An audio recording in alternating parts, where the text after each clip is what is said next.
First at 6, dealing with the damage. These images show just a sampling of what's been left behind after severe weather tore through Metro Atlanta this afternoon. Our team of meteorologists have been keeping you weather aware both on air and online for several hours straight this afternoon. You're taking a live look now over Atlanta as the storms start to move out of our area. And right now, this is a live look at road conditions on the east side of the perimeter. The rain still coming down near I-285, making a mess for drivers out there. And we also know several school districts let out early this afternoon, giving everyone a chance to try and get home safely. Tonight, we are still not out of the woods just yet. Not out of the woods just yet. We have a live look at the radar. A lot of green on the screen, as you can see. We have special team coverage for you tonight. Bobeth Yates is at the hospital in Rome, which sustained some damages. But let's get straight to Chief Meteorologist Chris Holcomb with the latest to track this forecast. Chris? Well, the storms have moved through Atlanta. We're beginning to breathe a little bit of a sigh of relief now as these storms have exited our area. So no more severe weather threat for us in the city. But over on the east side, you are not out of the woods yet. We're tracking this line of showers and storms as they move over to the east of us. You can see here still a cluster there of some really heavy rain and some thunder and lightning that has passed through Atlanta, but it's in parts of Gwinnett County still dealing with that heavy rain. Also some gusty winds along with that. That's going to keep moving over into Walton County and eventually over toward the Athens area. You'll notice here that on the south end that the line of storms is shrinking up a little bit, but still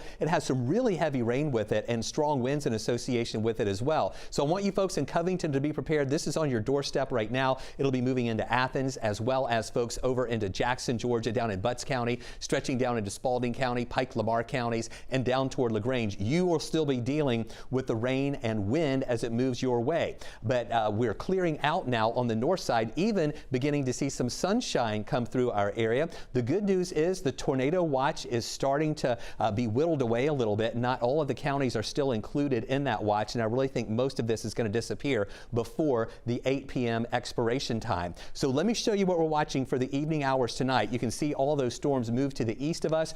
We're still going to have some strong winds back behind the system, and that's what we've been dealing with today. A lot of wind damage, not just within that line of storms, but also ahead of the storms. We had some trees coming down before the rain even came, and now behind the storms, still that northwest wind is going to make it pretty gusty. That will start dying down a little bit more tonight.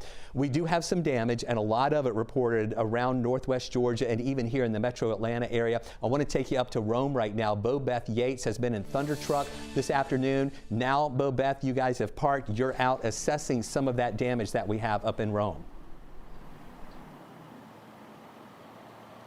That's right, Chris. We're moving around the area. Now what we did is move off hospital property, and now we're close by at the intersection right here. If you look behind me at Martha's Berry and Veterans Memorial Highway, this is one of the major intersections here in Rome, and just seconds ago, this entire intersection was down. And I kind of want to show you why it's up, because it looks like everything's up and running, but they're very tricky here. Look, they're running this light with a generator. Because this is such an important intersection, Georgia Power is out here trying to get things back up and running. While they're working, they have hooked up these lights in this area to a generator to try to get this intersection back up and running. But this entire road is down Memorial Parkway, Veterans Memorial Parkway, is without light. This area over here, multiple shops in this shopping center behind me, the CVS behind us, no power. The hospital running on generator. And earlier we were in the hospital or on hospital property where some of those hefty winds came rolling through. When it did, it toppled multiple trees in the parking lot, falling on cars and even blowing out some of the windows at that hospital. Now, we spoke to hospital officials about how it was when they saw those winds coming from the window and hearing the shatter. Take a listen. Yeah, of course it's surprising when a window blows out, but again, we have safety protocols in place and everybody just followed those protocols and kept patients safe, and that's the most important thing. Yeah, so again, here in Rome, we're one of the areas that was just impacted by that quick moving storm as it rolled through the area. The rain was not very heavy, but at times quick and strong, and those winds that came with it definitely impacting the area, leaving much of this area without power and trees down throughout the city. Sending it back to you guys in the studio. All right, Bobeth, thank you so much for that update. Now, we also spoke with the chief of the Rome Fire Department just hours after the storm, or rather just after the storm swept through that area, about the damage he says he and his crews are seeing out there on the ground. A lot of widespread damage with high winds, probably 60+ mile an hour, leveled trees there on houses, took down power lines. It's just a lot of damage, and we're still answering calls. The storm causing a full ground stop for Hartsfield-Jackson International Airport. You're looking live at the tarmac right now.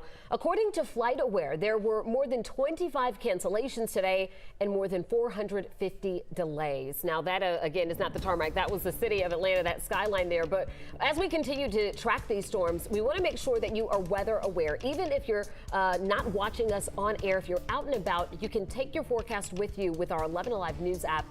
Use your phone to scan the QR code on your screen right now. You can download the app for free. Then make sure you turn on the weather alerts for the latest information for what's happening in your neighborhood.